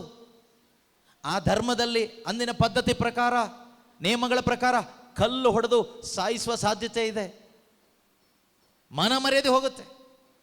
ಇದನ್ನು ತಿಳ್ಕೊಂಡು ಅಪ್ಪ ಅಮ್ಮ ಆತ್ಮಹತ್ಯೆ ಮಾಡಿಕೊಂಡು ಸಾಯ್ಬೋದು. ಒಂದು ರೀತಿ ಕಳಂಕ. ಅಂದರೆ ದೇವರು ಹೇಳ್ತಾರೆ ದೂತನ ಮುಖಾಂತರವಾಗಿ, ವಾಕ್ಯ ನಿನ್ನಲ್ಲಿ ಮಾಂಸ ಧರಿಸುತ್ತೆ, ಪರಿಶುದ್ಧಾತ್ಮನ ಶಕ್ತಿಯಿಂದ ನೀನು ಗರ್ಭವತಿ ಆಗ್ತೀಯಾ, ದೇವರ ಪುತ್ರನಿಗೆ ನಿನ್ನ ತಾಯಿ ಆಗ್ತೀಯಾ, ಆದರೆ ಮದುವೆಗಿಂತ ಮುಂಚೆನೇ ಪ್ರೆಗ್ನೆಂಟ್ ಆಗ್ತೀಯಾ, ಕನ್ಯೆಯಾಗಿರುವಾಗಲೇ ನೀನು ಗರ್ಭ ಧರಿಸ್ತೀಯ. ಇದು ಯಾವ ಹುಡುಗಿ ಒಪ್ಕೊಳ್ತಾಳೆ? ಮಾನ ಮರ್ಯಾದೆ ಇರುವಂಥ ಹುಡುಗಿಯರು ಯಾರು ಒಪ್ಕೊಳ್ಳೋದಿಲ್ಲ. ದೈವ ಭಯ, ದೇವರಲ್ಲಿ ವಿಶ್ವಾಸ ಇರ್ತಕ್ಕಂಥ ಒಂದು ಹೆಣ್ಣುಮಗಳು ಕೂಡ ಒಪ್ಕೊಳ್ಳೋದಿಲ್ಲ. ಆದರೆ ಇವತ್ತಿನ ಒಂದು ರೀತಿಯ ಪೀಳಿಗೆ ನೋಡಿದರೆ ದೈವ ಭ್ರಷ್ಟ ಪೀಳಿಗೆ, ಭಯ ಇಲ್ಲ, ದೈವ ಭಯ ಇಲ್ಲ, ಪಾಪದ ಮಾಲಿನ್ಯ ತುಂಬಿರ್ತಕ್ಕಂಥ ದುಷ್ಟ ಪೀಳಿಗೆ. ಪೇತ್ರ ಹೇಳುವ ಹಾಗೆ ಪವಿತ್ರಾತ್ಮ ಭರಿತರಾಗಿ ಈ ದುಷ್ಟ ಪೀಳಿಗೆಯಿಂದ ನಿಮ್ಮನ್ನು ಕಾಪಾಡಿಕೊಳ್ಳಿ ಅಂತ. ಮದುವೆಗಿಂತ ಮುಂಚೆನೇ ಪ್ರೆಗ್ನೆಂಟ್, ಅದಾದಮೇಲೆ ಅಬಾರ್ಷನ್, ಮದುವೆಗಿಂತ ಮುಂಚೆನೇ ಎಲ್ಲ ಶರೀರ ಸಂಬಂಧ, ಎಲ್ಲ ಥರದ ಅನೈತಿಕವಾದ ಜೀವನ, ಅದಾದಮೇಲೆ ಒಂದು ಮದುವೆ ಸಾಂಪ್ರದಾಯಿಕವಾಗಿ ಸುಮ್ಮನೆ ಜನರಿಗೆ ಊರಿನವರಿಗೆ ಅಂತ ಹೇಳಿಬಿಟ್ಟು, ಅಂದರೆ ಮದುವೆಗಿಂತ ಮುಂಚೆ ಎಲ್ಲ ಮುಗಿದೋಗಿರುತ್ತೆ. ಆ ರೀತಿ ಅಸಹ್ಯಕರವಾದ, ಪಾಪಕರವಾದ, ನೀಚವಾದ ಜೀವನವನ್ನು ಜೀವಿಸ್ತಾರೆ. ನಾನು ಅವ್ರನ್ನ ಖಂಡಿಸ್ತಾ ಇಲ್ಲ. ಇಷ್ಟೆಲ್ಲ ಮಾಡಿದರು ಇವರು ಅದನ್ನು ಸಮರ್ಥಿಸ್ಕೊಂಡು ಪಶ್ಚಾತ್ತಾಪನೂ ಇಲ್ಲದೆ ದೇವರ ಕಡೆಗೆ ತಿರುಗ್ದೇನೆ ಬದುಕ್ತಾರಲ್ಲ, ಅದನ್ನು ಖಂಡಿಸೋದು.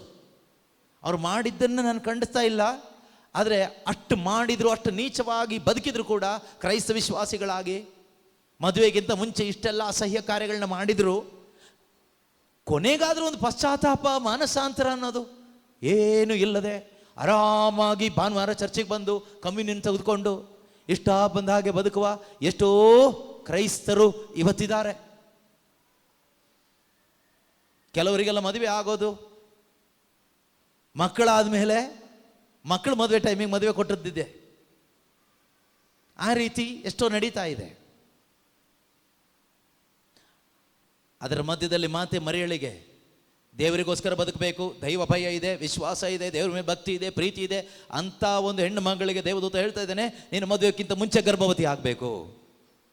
ಯಾವ ಹೆಣ್ಣು ಒಪ್ಕೊಳ್ತಾಳೆ?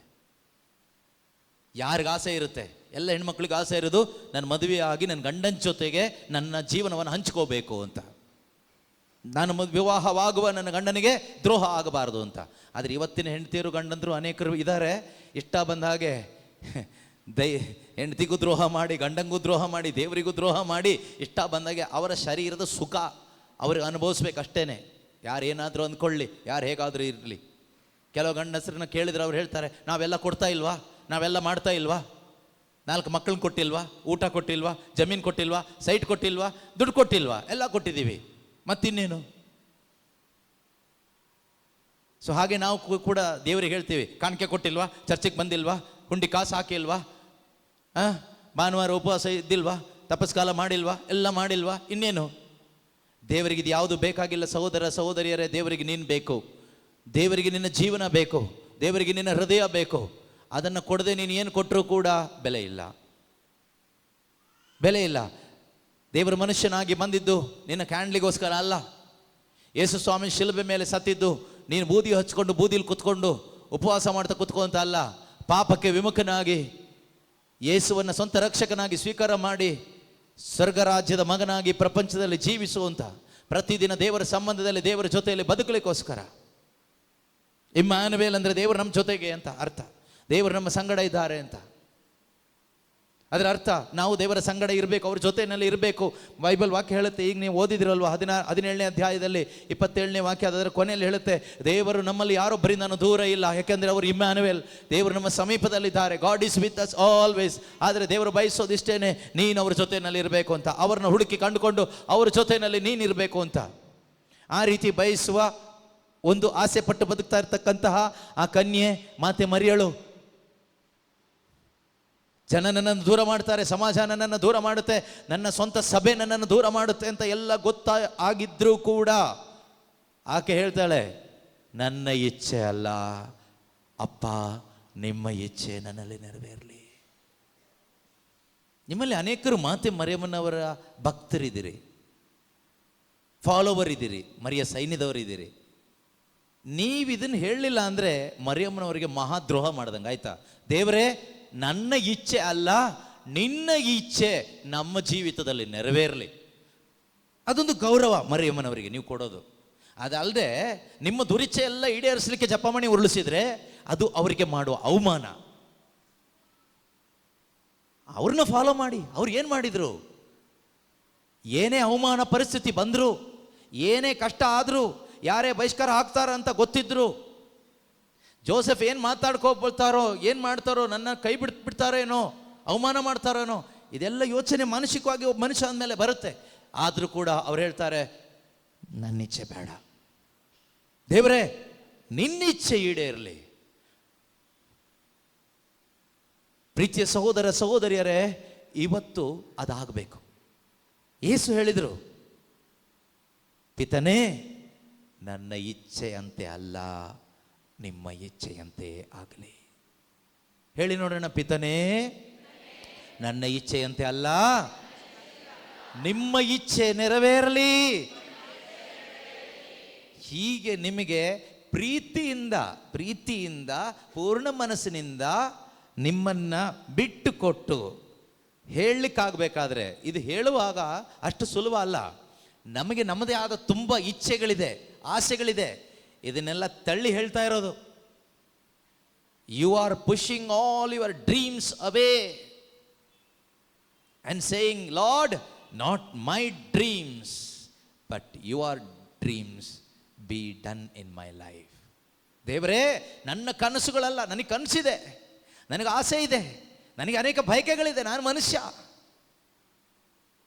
ಆದರೆ ದೇವರೇ, ನನ್ನ ಕನಸು ಬೇಡ, ನನ್ನ ಆಸೆ ಬೇಡ, ನನ್ನ ಬಯಕೆ ಬೇಡ, ನನ್ನ ಇಷ್ಟಗಳು ಬೇಡ, ನನ್ನ ಉದ್ದೇಶಗಳು ಬೇಡ, ನನ್ನ ಯಾವುದು ನೆರವೇರೋದು ಬೇಡ ದೇವರೇ, ನಿನ್ನ ಇಚ್ಛೆ ಮಾತ್ರ ನನ್ನ ಜೀವಿತದಲ್ಲಿ ನೆರವೇರಲಿ ಅಂತ ಬಾಯಲ್ಲಿ ಹೇಳೋದಲ್ಲ, ಹೃದಯದಲ್ಲಿ ವಿಶ್ವಾಸಿಸಿ ಹೃದಯದಲ್ಲಿ ಅದನ್ನೇ ತುಂಬಿಸ್ಕೊಂಡು ಬಾಯಲ್ಲಿ ಹೇಳಲಿಕ್ಕೆ ನಮಗಿವತ್ತು ಸಾಧ್ಯ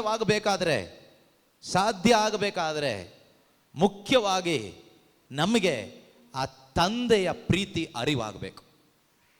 ಅಪ್ಪ ನಮ್ಮನ್ನು ಎಷ್ಟು ಪ್ರೀತಿ ಮಾಡ್ತಾ ಇದ್ದಾರೆ, ಆ ಸ್ವರ್ಗದ ದೇವರು ಅನ್ನೋದು ನಮಗೆ ಅರ್ಥ ಆಗಬೇಕು. ಮಾತೆ ಮರಿಯಳಿಗೆ ಅದು ಹೇಳಲಿಕ್ಕಾಯ್ತು.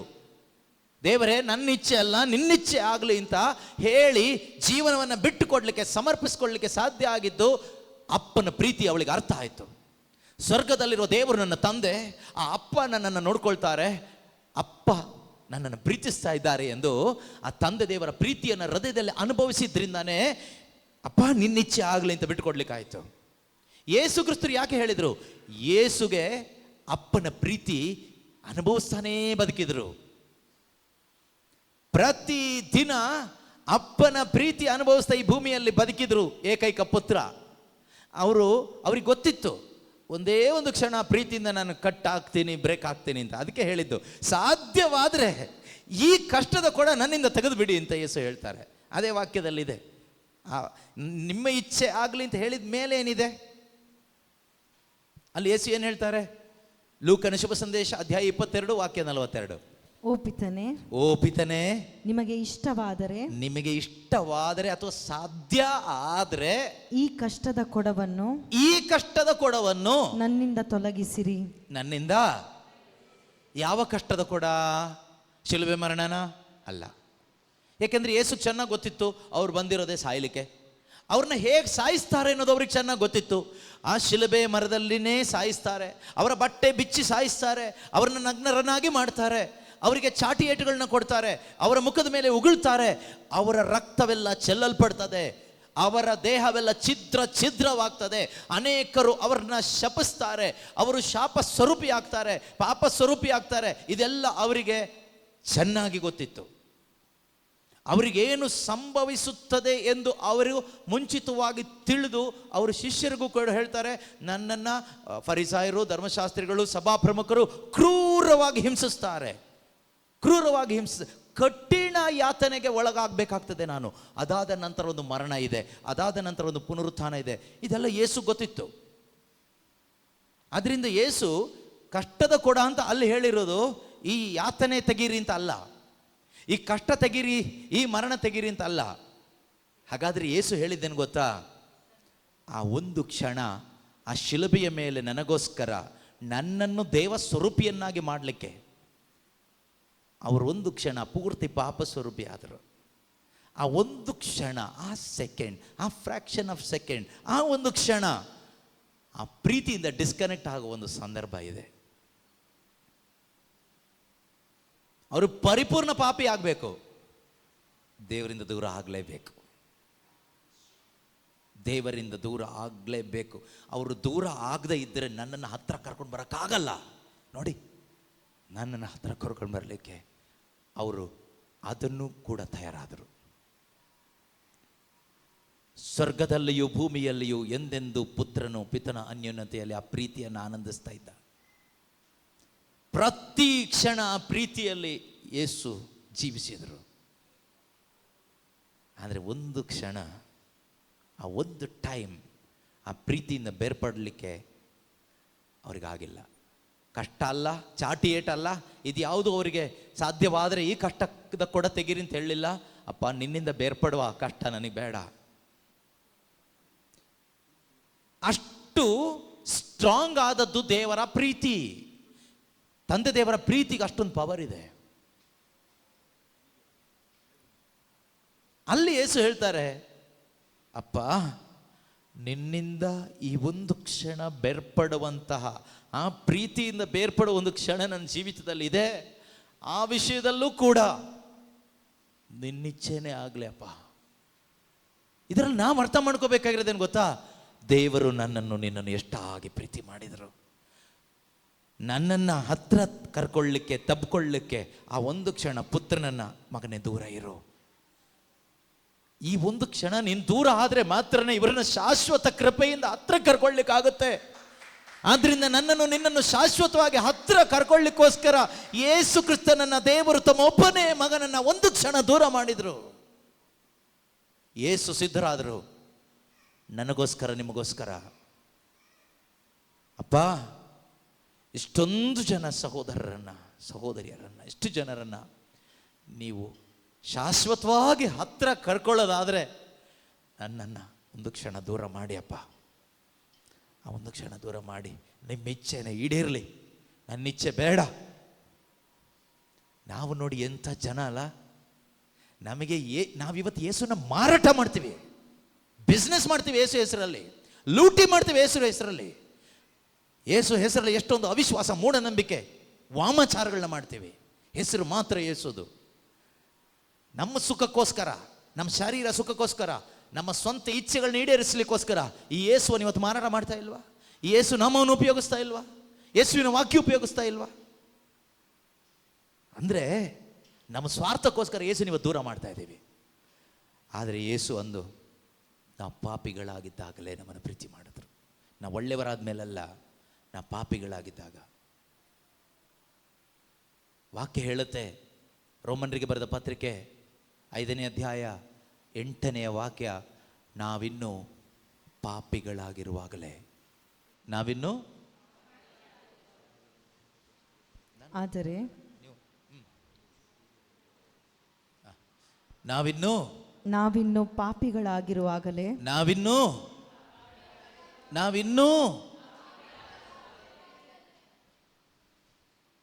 ನಾವಿನ್ನು ಪಾಪಿಗಳಾಗಿ ಇರುವಾಗಲೇ ಕ್ರಿಸ್ತ ಯೇಸು ನಮಗೋಸ್ಕರ, ಯಾರಿಗೋಸ್ಕರ? ನನಗೋಸ್ಕರ. ಪ್ರಾಣ ನಾನಿನ್ನು ಪಾಪಿಯಾಗಿ, ಪಾಪದ ಮಲಿನತೆಯಲ್ಲಿ, ಶರೀರದ ದುರಿಚ್ಛೆಗೆ ಒಳಗಾಗಿ ಲೋಕವನ್ನು ಪ್ರೀತಿಸ್ತಾ ಬದುಕ್ತಾ ಇರುವಾಗಲೇ ಕ್ರಿಸ್ತ ಯೇಸು ನನಗೋಸ್ಕರ, ಪಾಪಿಯಾದ ನನಗೋಸ್ಕರ ಪ್ರಾಣ ತ್ಯಾಗ ಮಾಡಿದರು. ತ್ಯಾಗ ಮಾಡಿದ್ದು ಕೂದಲೆಲ್ಲ ಕೊಟ್ಟಿದ್ದು, ಕ್ಯಾಂಡ್ಲು ಕೊಟ್ಟಿಲ್ಲ ಯೇಸು, ಕುರಿ ಕೋಳಿ ಕೊಟ್ಟಿಲ್ಲ, ಹೋತ ಹೋರಿಗಳ ರಕ್ತವನ್ನು ಕೊಟ್ಟಿಲ್ಲ ಯೇಸು, ತಮ್ಮ ಸ್ವಂತ ರಕ್ತವನ್ನು ಕೊಟ್ಟರು. ಪ್ರೀತಿಯ ಸಹೋದರ ಸಹೋದರಿಯರೇ, ಹಳೆ ಒಡಂಬಡಿಕೆ ಯಾಜಕರು ಮನುಷ್ಯ ಪಾಪ ಮಾಡಿದಾಗ ಮನುಷ್ಯನ ಪಾಪಗಳ ಪರಿಹಾರಕ್ಕೆ ಅಂತ ಹಳೆ ಒಡಂಬಡಿಕೆ ಯಾಜಕರು, ಪ್ರಧಾನ ಯಾಜಕರು ಕೊಡ್ತಾ ಇದ್ದಿದ್ದು ಏನು ಗೊತ್ತಾ? ಹೋತಗಳ ರಕ್ತ, ಹೋರಿಗಳ ರಕ್ತ, ಕುರಿಯ ರಕ್ತ. ಬೈಬಲ್ ಹೇಳುತ್ತೆ, ಇದು ಯಾವುದರಿಂದನೂ ಪಾಪ ಪರಿಹಾರ ಆಗಿಲ್ಲ. ಪಾಪ ಕ್ಷಮೆ ಆಯಿತು ಅಷ್ಟೇ. ಕ್ಷಮೆ ಆದರೆ ಪ್ರಯೋಜನ ಇಲ್ಲ, ಸ್ವರ್ಗಕ್ಕೆ ಹೋಗ್ಲಿಕ್ಕೆ ಆಗೋದಿಲ್ಲ. ಕ್ಷಮೆ ಆದರೆ ಇಲ್ಲಿ ಬದುಕಬಹುದು, ಆದರೆ ಪರಿಹಾರ ಆದರೆ, ಪರಿಶುದ್ಧರಾದರೆ ಮಾತ್ರ ಅಲ್ಲಿ ಹೋಗ್ಲಿಕ್ಕೆ ಆಗ್ತದೆ. ಹೋತ ಹೋರಿಗಳ ರಕ್ತ ಪಾಪಕ್ಕೆ ಕ್ಷಮೆ ತಂತು, ಪರಿಹಾರ ತರಲಿಲ್ಲ. ಆದ್ರಿಂದ ಯೇಸು ಯೋಚನೆ ಮಾಡಿದ್ರು, ಈ ಜನರ ಪಾಪ ಪರಿಹಾರ ಮಾಡುವ, ಪಾಪವನ್ನೇ ತೊಳೆದು ಹಾಕುವ ರಕ್ತ ಯಾವ ಹೋತದಲ್ಲೂ, ಹೋರಿಯಲ್ಲೂ, ಕುರಿಯಲ್ಲೂ ಇಲ್ಲ. ಆದ್ರಿಂದ ನಾನೇ ನನ್ನ ರಕ್ತ ಚೆಲ್ಲಿ, ಪಾಪವಿಲ್ಲದ ಈ ದೇಹದಲ್ಲಿ ತುಂಬಿರುವ ಪರಿಶುದ್ಧನಾದ ದೇವರ ರಕ್ತ ಈ ಶರೀರದಲ್ಲಿದೆ, ಈ ರಕ್ತವನ್ನಾದರೂ ಚೆಲ್ಲಿ ಅಪ್ಪನಿಗೆ ನನ್ನನ್ನು ಬಲಿಯಾಗಿ ಅರ್ಪಿಸಿ ಜನರ ಪಾಪವನ್ನು ಪರಿಹಾರ ಮಾಡ್ತೀನಿ. Remission of sin, not only the forgiveness and remission, ಪಾಪ ಪರಿಹಾರ. ಪಾಪ ಪರಿಹಾರಕ್ಕಾಗಿ ಯೇಸುವಿನ ರಕ್ತ. ನಾವಿನ್ನು ಪಾಪಿಗಳಾಗಿರುವಾಗಲೇ ಕ್ರಿಸ್ತ ಯೇಸು ನಮಗೋಸ್ಕರ ಪ್ರಾಣ ತ್ಯಾಗ ಮಾಡಿದರು. ಏನ್ ತ್ಯಾಗ ಮಾಡಿದ್ರು? ಶರೀರದಲ್ಲಿ, ರಕ್ತದಲ್ಲಿ ಪ್ರಾಣ ಇದೆ ಅಂತ ಬೈಬಲ್ ಹೇಳುತ್ತೆ. ಪ್ರಾಣ ಅಥವಾ ಜೀವ ಇರೋದು ರಕ್ತದಲ್ಲಿ. ಪ್ರಾಣ ತ್ಯಾಗ ಮಾಡಿದ್ರು ಅಂದ್ರೆ ಅವ್ರ ಪ್ರಾಣ ಯಾರು ಕಿತ್ಕೊಂಡಿದ್ದಲ್ಲ ಪ್ರಿಯರೇ, ಅವ್ರ ಪ್ರಾಣನ ಸೈನಿಕರು ಬಂದು ತೆಗೆದುಕೊಂಡಿದ್ದಲ್ಲ. ಹಿ ಆಫರ್ಡ್ ಹಿಮ್ಸೆಲ್ಫ್, ತ್ಯಾಗ ಮಾಡಿದ್ರು, ಅವರೇ ಕೊಟ್ಟರು. ನನ್ನ ಕುರಿಗಳಿಗೋಸ್ಕರ ನಾನು ಪ್ರಾಣ ಕೊಡ್ತೀನಿ, ನನ್ನ ಕುರಿಗೋಸ್ಕರ ನಾನು ಪ್ರಾಣ ಕೊಡ್ತೀನಿ ಅಂತ ಹೇಳ್ಬಿಟ್ಟು ಯೇಸು ಕ್ರಿಸ್ತರು ಅವರೇ ಸ್ವತಃ ಇಚ್ಛೆ ಪಟ್ಟು ತಮ್ಮ ಪ್ರಾಣವನ್ನು ಕೊಟ್ಟರು, ಆ ರಕ್ತವನ್ನು ಚೆಲ್ಲಿದರು, ತಮ್ಮನ್ನು ಪೂರ್ತಿಯಾಗಿ ನಮಗೆ ಕೊಟ್ಟರು. ಆ ಪರಿಶುದ್ಧ ರಕ್ತ ಚೆಲ್ಲಲ್ಪಟ್ಟಿದ್ದರಿಂದ ಆ ರಕ್ತ ದೇವರಿಗೆ ತೃಪ್ತಿ ತಂದುಕೊಟ್ಟಿತ್ತು. ಈ ಪ್ರಪಂಚದಲ್ಲಿ ದೇವರಿಗೆ ತೃಪ್ತಿ ತಂದುಕೊಟ್ಟ ಬಲಿ ಒಂದೇ ಒಂದು, ಯೇಸು ಅರ್ಪಿಸಿದ ಬಲಿ. ಯಾಕೆಂದ್ರೆ ಅಲ್ಲಿ ಚೆಲ್ಲಲ್ಪಟ್ಟಿದ್ದು ಹೋರಿಗಳ ರಕ್ತ ಅಲ್ಲ, ನಾವು ಅರ್ಪಿಸುವ ಕ್ಯಾಂಡ್ಲು ಅಥವಾ ಇನ್ಯಾವುದೋ ಅಲ್ಲ, ನಮ್ಮ ಹಣ ಗಿಣ ಅಲ್ಲ. ಅಲ್ಲಿ ಅರ್ಪಿಸಲ್ಪಟ್ಟಿದ್ದು ಲೋಕದ ಪಾಪಗಳನ್ನು ಪರಿಹರಿಸುವ ದೇವರ ಕುರಿಮರಿಯಾದ ಯೇಸು ಕ್ರಿಸ್ತನ ಅಮೂಲ್ಯವಾದ ರಕ್ತ. ಆ ರಕ್ತ ಚೆಲ್ಲಲ್ಪಟ್ಟಿದ್ದರಿಂದ ಪರಿಶುದ್ಧನಾದ ದೇವರಿಗೆ ತೃಪ್ತಿ ಆಯಿತು. ಈ ರೀತಿಯಾಗಿ ತಮ್ಮ ಪ್ರಾಣವನ್ನು ಅರ್ಪಿಸಿ ನಾವು ಪಾಪಿಗಳಾಗಿದ್ದಾಗಲೇ ಅವರು ನಮ್ಮನ್ನು ಪ್ರೀತಿ ಮಾಡಿದರು. ನಾವು ಒಳ್ಳೆಯವರಾದ ಮೇಲೆ ಅಲ್ಲ ಪ್ರೀತಿಯ ಸಹೋದರ ಸಹೋದರಿಯರೇ, ಪಾಪಿಗಳಾಗಿದ್ದಾಗಲೇ ನಮ್ಮನ್ನು ಅವರು ಪ್ರೀತಿಸಿದ್ದರಿಂದ ಇಂದು ನಾವು ಅವರನ್ನ ಪ್ರೀತಿಸ್ತೇವೆ. He first loved us, so we love. ದೇವರು ಮೊದಲು ನಮ್ಮನ್ನು ಪ್ರೀತಿಸಿದ್ದರಿಂದ ನಾವು ಅವ್ರನ್ನ ಪ್ರೀತಿಸ್ಲಿಕ್ಕೆ ಆಗ್ತಾ ಇದೆ. ನಮಗೆ ಯಾಕೆ ಇವತ್ತು ಅನೇಕರಿಗೆ ದೇವರನ್ನ ಪ್ರೀತಿಸ್ಲಿಕ್ಕೆ ಆಗ್ತಾ ಇಲ್ಲ ಅಂದರೆ, ಈ ತಂದೆ ದೇವರ ಪ್ರೀತಿ, ಈ ಯೇಸು ಕರ್ತನ ಪ್ರೀತಿ ನಮಗೆ ಅರ್ಥ ಆಗಿಲ್ಲ, ನಮಗಿನ್ನು ಅಂಡರ್ಸ್ಟ್ಯಾಂಡ್ ಆಗಿಲ್ಲ. ದೇವರು ನಮ್ಮನ್ನು ಎಷ್ಟಾಗಿ ಪ್ರೀತಿಸಿದ್ದಾರೆ, ತಮ್ಮ ಒಬ್ಬನೇ ಮಗನನ್ನು ಕೊಟ್ಟರು. ಒಬ್ಬನೇ ಮಗನಾದ ಯೇಸು ಕ್ರಿಸ್ತರು ತಮ್ಮ ಪ್ರಾಣವನ್ನು ಕೊಟ್ಟರು, ರಕ್ತವನ್ನು ಚೆಲ್ಲಿದರು. ಈ ರೀತಿಯಾಗಿ ಆ ತಂದೆ ಮಗ ಪರಿಶುದ್ಧಾತ್ಮ ತ್ರಿಯೇಕ ದೇವರು ನಮ್ಮನ್ನು ಪ್ರೀತಿ ಮಾಡಿದ್ದಾರೆ. ನಾನು ಪಾಪಿಯಾಗಿದ್ದಾಗಲೇ ನನ್ನ ಪಾಪವನ್ನು ಪರಿಹಾರ ಮಾಡಿದ್ದಾರೆ. ಅವರು ಪರಿಹಾರ ಮಾಡಿರುವುದರಿಂದ ಈಗ ನಾವು ಪಾಪಿಗಳಲ್ಲ, ನಾವೀಗ ದೇವರ ಮಕ್ಕಳಾಗಿದ್ದೇವೆ. We are the children of God. ಇದು ಯಾರಿಗೆ ಕನ್ವಿನ್ಸ್ ಆಗಿದೆಯೋ ಒಳಗಡೆ, ನೀವು ಹೇಳ್ತೀರಿ, ಅಪ್ಪ ಇನ್ನು ಮುಂದೆ ನನ್ನ ಇಚ್ಛೆ ಬೇಡಪ್ಪ, ನಿಮ್ಮ ಇಚ್ಛೆ ನನ್ನ ಜೀವನದಲ್ಲಿ ನೆರವೇರಲಿ. ಮತ್ತೆ ಮರಿಯಳಿಗೆ ಇದು ಅರ್ಥ ಆಯಿತು, ದೇವರು ಎಷ್ಟು ಮಾತ್ರ ಆಕೆಯನ್ನು ಪ್ರೀತಿಸಿದ್ದಾರೆ ಎಂದು. ಆದ್ರಿಂದ ಆಕೆಗೆ ಹೇಳಲಿಕ್ಕಾಯಿತು, ಅಪ್ಪ ನನ್ನ ಇಚ್ಛೆ ಅಲ್ಲ ನಿಮ್ಮ ಇಚ್ಛೆ ಆಗಲಿ. ಯೇಸು ಕ್ರಿಸ್ತನಿಗೆ ಅರ್ಥ ಆಯಿತು ಎಷ್ಟು ಮಾತ್ರ ತಂದೆ ಪ್ರೀತಿ ಮಾಡಿದರು ಅಂತ. ಆದ್ರಿಂದ ಅವ್ರಿಗೆ ಹೇಳಲಿಕ್ಕಾಯ್ತು, ನನ್ನ ಇಚ್ಛೆ ಅಂತೆ ಅಲ್ಲಪ್ಪ ನಿಮ್ಮ ಇಚ್ಛೆ ನೆರವೇರಲಿ ಅಂತ. ತಂದೆ ದೇವರ ಪ್ರೀತಿ ಅರ್ಥ ಆಗಿರುವ ಪ್ರತಿಯೊಬ್ಬರಿಗೂ ಹೇಳಲಿಕ್ಕಾಗುತ್ತೆ, ಬದುಕಲಿಕ್ಕೂ ಆಗುತ್ತೆ. ಅಪ್ಪ ಯೇಸುವೇ, ನನ್ನ ಇಚ್ಛೆಯಂತೆ ಅಲ್ಲ, ಇನ್ನು ಮುಂದೆ ನಿನ್ನ ಇಚ್ಛೆಯಂತೆ ಆಗಲಿ. ಕಷ್ಟ ಆದರೂ ಪರವಾಗಿಲ್ಲ, ನಷ್ಟ ಆದರೂ ಪರವಾಗಿಲ್ಲ, ಜನ ಏನು ಅಂದ್ಕೊಂಡ್ರೂ ಪರವಾಗಿಲ್ಲ, ಏನು ಮಾಡಿದ್ರೂ ಪರವಾಗಿಲ್ಲ, ಇರೋದೆಲ್ಲ ಕಿತ್ಕೊಂಡು ಹೋದ್ರೂ ಪರವಾಗಿಲ್ಲ, ಏನೇ ನಷ್ಟ ಆದರೂ ಪರವಾಗಿಲ್ಲ. ದೇವರೇ, ನನಗೆ ನೀನು ನಷ್ಟ ಆಗಬಾರ್ದು, ಏಕೆಂದರೆ ನೀನೇ ನನ್ನ ಸೊತ್ತು, ನೀನೇ ನನ್ನ ಸ್ವಾಸ್ಥ್ಯ, ನೀನೇ ನನ್ನ ಸಂಪತ್ತು, ನೀನೇ ನನ್ನ ಸರ್ವಸ್ವ ಯೇಸುವೆ ಅಂತ ಹೇಳಲಿಕ್ಕಾಗುತ್ತೆ. Praise the Lord, hallelujah. ಆದರೆ ಇವತ್ತು ಸೊತ್ತಿಗಾಗಿ ಆಸ್ತಿಗಾಗಿ ನಾವು ಅಂದ್ಕೊಂಡಿದ್ದಕ್ಕೋಸ್ಕರ ನಮ್ಮ ಆಸೆ ಈಡೇರಿಸ್ಕೊಳ್ಳಿಕ್ಕೆ ಯೇಸುವಿನ ಹಿಂದೆ ಹೋಗ್ತಾ ಇದ್ದೀವಿ. ಎಂಥ ದುರಂತ, ಎಂಥ ದುರಿಚ್ಛೆ, ಎಂಥ ಅವಿಶ್ವಾಸ, ಎಂಥ ಮೂಢನಂಬಿಕೆ ಇವತ್ತು ಜನರಲ್ಲೇ. ಇದು ಯಾವಾಗ ಹೋಗುತ್ತೆ ಗೊತ್ತಾ? ಶುಭ ಸಂದೇಶದ ಬೆಳಕು ನಿಮ್ಮ ಹೃದಯದಲ್ಲಿ ಬಿದ್ದರೆ ಹೋಗುತ್ತೆ. ದೇವರ ಪ್ರೀತಿ ನಿಮಗೆ ಅರ್ಥ ಆದರೆ ಈ ಮೂಢನಂಬಿಕೆ ಹೋಗುತ್ತೆ, ಈ ಸ್ವಾರ್ಥಭರಿತ ಜೀವನ ಹೋಗುತ್ತೆ. ಅಲ್ಲಿವರೆಗೂ ಇದು ಆಳ್ವಿಕೆ ಮಾಡ್ತಾ ಇರುತ್ತೆ. ಈ 2 ದಿನ ನನ್ನ ನಿಮ್ಮ ಆಸೆ ಇದಾಗಲಿ. ದೇವರೇ, ಇನ್ನು ಮುಂದೆ ಈ ಭೂಮಿಯಲ್ಲಿ ಬದುಕುವಾಗ ನನ್ನ ಇಚ್ಛೆ ಅಲ್ಲ ಅಪ್ಪ, ನಿನ್ನ ಇಚ್ಛೆಯಂತೆ ಆಗಬೇಕು. ನನ್ನ ಇಚ್ಛೆಯನ್ನೆಲ್ಲ ತ್ಯಜಿಸಿ ಅದನ್ನೆಲ್ಲ ಬಿಟ್ಟು ದೇವರೇ ನಿನ್ನ ಇಚ್ಛೆ ಕಡೆಗೆ ಬರಲಿಕ್ಕೆ ಈ 2 ದಿನ ನಿಮ್ಮ ವಾಕ್ಯದಿಂದ ನನಗೆ ಸಹಾಯ ಮಾಡಿ ದೇವರೇ, ನಿನ್ನ ಪರಿಶುದ್ಧಾತ್ಮನಿಂದ ನನಗೆ ಸಹಾಯ ಮಾಡಿ ದೇವರೇ ಅಂತ ನೀವು ಆಸೆ ಪಡಬೇಕು, ಪ್ರಾರ್ಥಿಸಬೇಕು. ಇಲ್ಲದೆ ಇದ್ದರೆ ಕ್ರಿಸ್ತ ಯೇಸುವಿನಲ್ಲಿ ನಮಗಿರುವ ನಂಬಿಕೆ ಕೇವಲ ಈ ಬದುಕಿಗೆ ಮಾತ್ರ ಸೀಮಿತವಾಗಿದ್ದರೆ, ಜಗತ್ತಿನಲ್ಲಿ ನಮಗಿಂತ ನಿರ್ಭಾಗ್ಯರು ಬೇರೆ ಯಾರು ಇಲ್ಲ, ಬೇರೆ ಯಾರು ಇಲ್ಲ. ನಾನು ನಿರ್ಭಾಗ್ಯರಾಗಬಾರ್ದು, ಭಾಗ್ಯವಂತರಾಗಬೇಕು. ನಾವೆಲ್ಲರೂ ಏನಾಗಬೇಕು? ಭಾಗ್ಯವಂತರಾಗಬೇಕು. ಭಾಗ್ಯವಂತರಾಗೋದು ಯಾವಾಗ? ಮಾತೆ ಮರಿಯಮ್ಮನವರು ಭಾಗ್ಯವಂತರಾಗಿದ್ದು ಯಾವಾಗ? ನಂಬಿದಾಗ.